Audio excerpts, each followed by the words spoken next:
practice field this week after a week of finals. Our players have been very excited to get back out there. We focused on our young guys pretty much so far, trying to keep our old guys fundamentally sound. We'll transition into Florida State later in the week, but overall, I really like their attitude and their willingness to get better. On another note, very excited that we signed 3 junior college players today. Starts with the #1 player in junior college, DeQuil Williams, a wide receiver from Gulf Coast Community College. Dynamic player, can run, catch, do all the things it takes to be a great receiver. Offensive lineman Xavier Dampier from Copiah Lincoln, got the ability to play center, guard, just a big, strong kid. And then safety Derek Moncrief from Gulf Coast Community College, a big physical guy that can tackle and has very good cover skills. So what's happened this morning, and we got practice later on this afternoon. Questions? Coach, 2 of the 4 Heisman Trophy finalist quarterbacks you guys have played and beaten. How do you think facing A.J. McCarron, Johnny Manziel, or even Aaron Murray has helped you prepare for Jameis Winston? I know they're different quarterbacks. Well, you're exactly right. We have faced some dynamic quarterbacks. They're all a little bit different, but won a lot of games. I hope that will help us. Obviously, we're playing the Heisman Trophy winner, the best player in college football, so we got our work cut out for us. But anytime you play other good quarterbacks, it's got to help.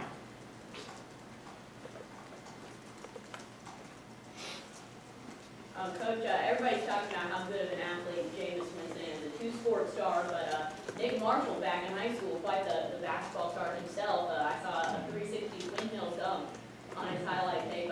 What have you seen from him as an athlete? Yeah, when we signed him, we knew he was a good athlete. You know, just transition that over to the quarterback position. And, you know, I think you can see that once he gets out in space and one-on-one situations, he's extremely hard to tackle. And he's very tough.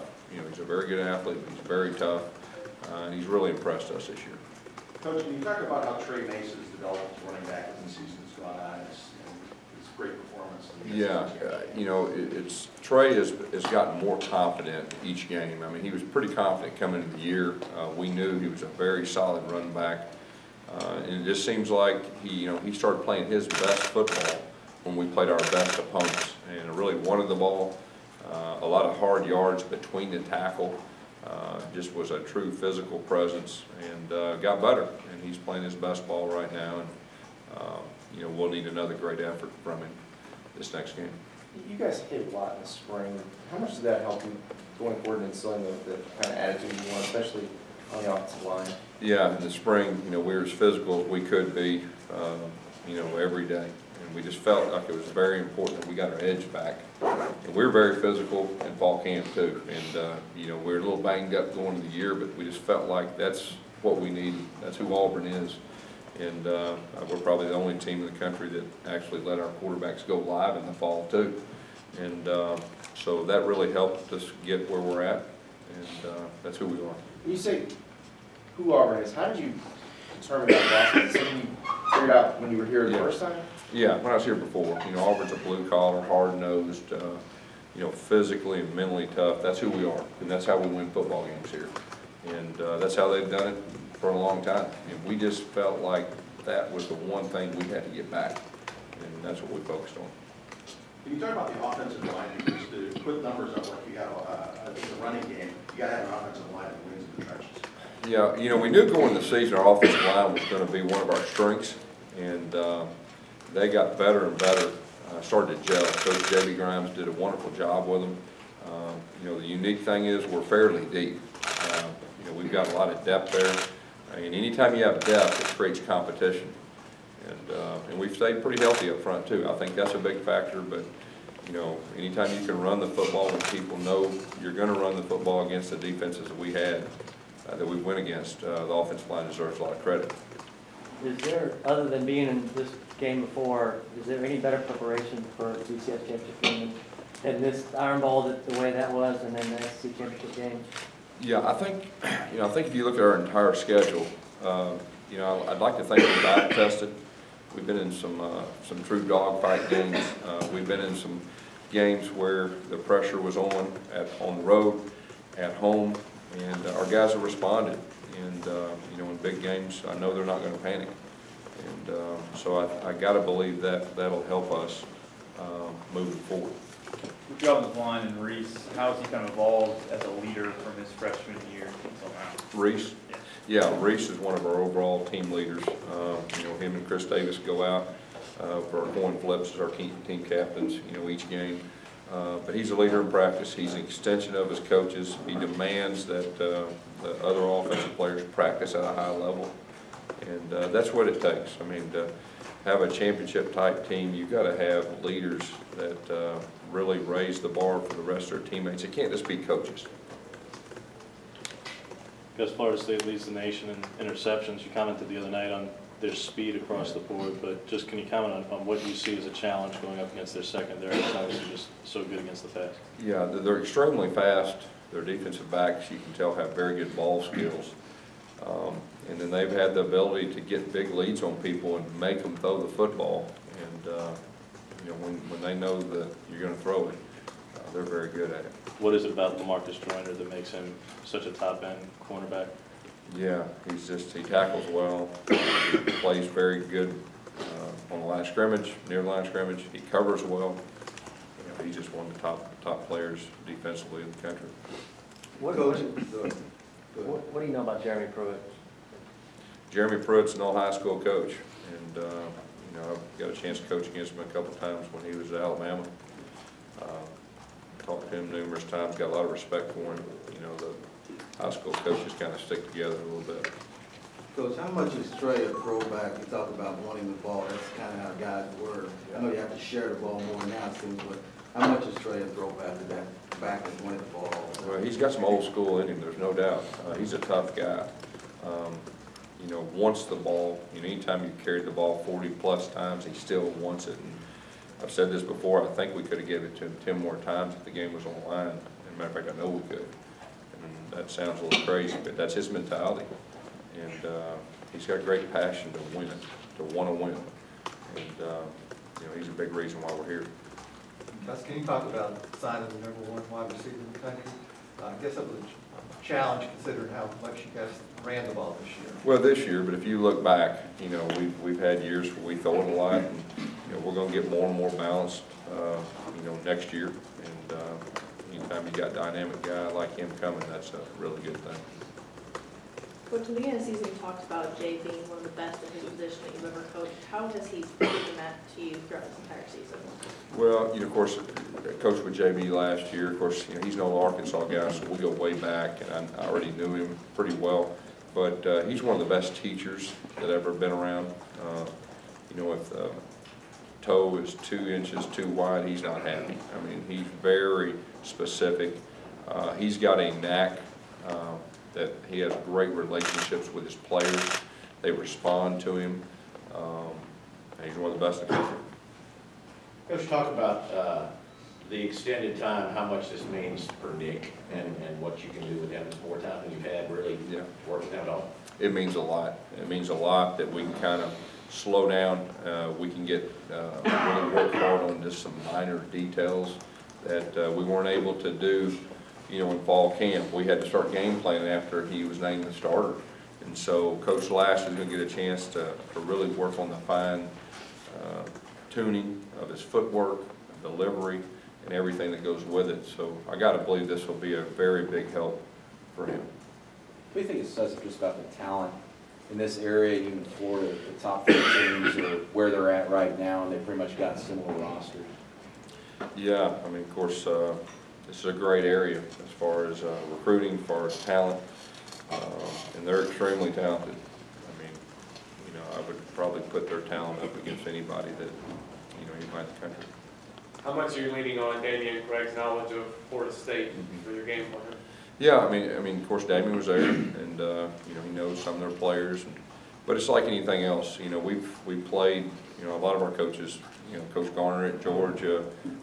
We played a lot of different teams, and you know, you get an idea, but at the end of the day, you know, year to year is different, and you know, so. Gus, is it possible that any of the JUCO signees, including DeQuil Williams, could join the team for bowl practice after Christmas? We're still working on that. Is it important to, as you got all this time, to change some things, give Florida State something to think about? I mean, do you expect that from them as well? You got this kind of bond? Yeah, I think anytime you got a long period of time, you know, there's going to be some gamesmanship. There's going to be some wrinkles on both sides of the football. And usually it takes a quarter, and you start getting in a rhythm, and you understand what they're doing, they understand what you're doing. But at the end of the day, you know, they're going to do what they're really good at, and we're going to do what we're really good at. We'll see what happens. How have you seen Chris Davis change? Have you seen him change at all since the play against Alabama, or is he still the same? Not since the Alabama. He's still the same person, but what I've seen is all year he's continued to improve. His leadership on our team has continued to improve. You know, he wanted to return punts, and he made that. He's very adamant with it, and so I'm glad our coaches gave him an opportunity. I mean, he's really helped us in a big way, and obviously that return, you know, was one of the defining moments of our season. But he's done a great job for us. You know, he was injured there for a game or two, and it hurt us. He's one of our top players and top playmakers and top leaders. What did you see from him? What did you see from him that made you want him to be a captain and to kind of lead? I had a relationship with him before when I was here. He's got leadership ability. He's a tough guy, and he earned that through spring and through fall camp. And you know, his teammates have a lot of respect for him. You talked about Sammy's development as a wide receiver and what that meant to the running game, people having respect him. Well, Sammy can really run, and you know, Coach Craig's done a wonderful job with him, and he's improved each game. You know, obviously he gives us a deep threat. Anytime you got a guy that can run, that is tall as him and can jump, you know, that's a threat. And you know, when his time has come and when his number's been called, you know, he's delivered this year. How far has he come on an individual level, just going back into the spring, just in his confidence and mentally more than even just physically? Yeah, I think he's greatly improved. He's become a better player without the ball. And, you know, that's hard to do for a receiver.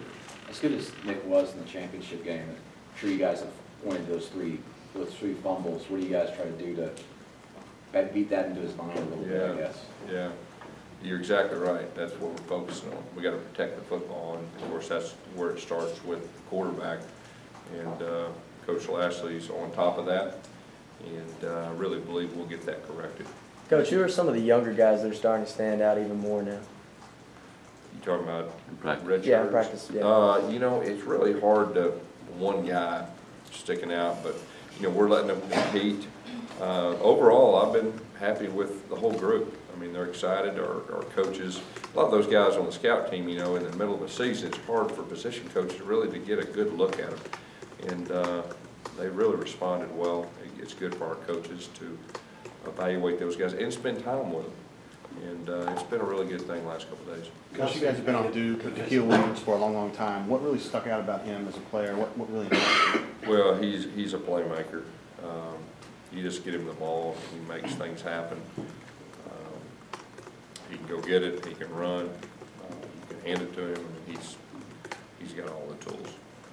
Gus, a lot's been made of the defensive line, especially the defense, the conditioning, the defensive line with rotating that many guys that you guys play. Talk about how has that helped you win games? I remember talking to players after the Texas A&M game saying, you told them even there would be better condition and be able to stop Johnny and those types of things. Yeah. Well, Coach Russell, first of all, has done an outstanding job with our whole team as far as our conditioning. And we have all but one game, you know, we've really performed well in the fourth quarter. You know, our defensive line, Coach Garner's done a good job of keeping his guys fresh, you know, in the fourth quarter, especially against these top quarterbacks that can throw it so well. What about Jay Prosh and just his ability to lead on and off the field? Yeah. Jay Prosh is very valuable to us, and he gets overlooked a lot. I know his stats, you don't get a chance to really see, you know, in the paper, the stats the next day, but he is a physical presence. You know, a lot of times, you know, he's a point of attack guy, and he gets us started, and he's a tough guy. He makes everybody on our team tougher. He's just a winner. Coach, there's been a lot of talk about your staff in recent weeks. Kind of go back, what went into the process of putting together that staff when you got hired? Well, the first thing we want to do is get men of character that you know, were great examples for our players, and that's where we started. And then we went after guys that at the same time had very good resumes. And so you know, we hired our coordinators first. I gave the coordinators some ownership. I thought being a former coordinator, it was very important that your rooms are close. And you know, we really have something special with our staff. They've done a wonderful job, and they're a big reason why we're here. We obviously know you're involved in the offense, but can you just take us about how involved you are with the defense, how much you try to help out there, and even on game days? I know you mentioned you kind of stand off a little far back to get a good look at things. How do you contribute on game days? Yeah, just you know, just try to do my best job of being an overall head coach, game management, and everything that goes with it. And obviously, anytime you're an offensive-minded guy, you kind of have a good idea of what possibly could be coming. So we'll communicate. At the same time, we got a lot of confidence in Ellis Johnson, one of the best to ever coach in our league. Gus, what did Russell do specifically to kind of change the mentality here when he came in? What kind of got the ball rolling? Well, you know, he's a very energetic guy, and he has a high standard. There's no gray area, and he's very consistent. And I think that's where it started, just from the discipline part, accountability part. And then, you know, we're a no-huddle team. I mean, everything we do is fast, and he's very big on the stretching and the recovery. And our guys, they really like working out, and he works the dog out of them. And I just think that's a tribute to him. Yes, defensively, you guys have struggled against some of the top-end receivers in the SEC over the course of the season. And this team has 3 receivers, I think, with over 900 yards receiving. They're all pretty tall guys.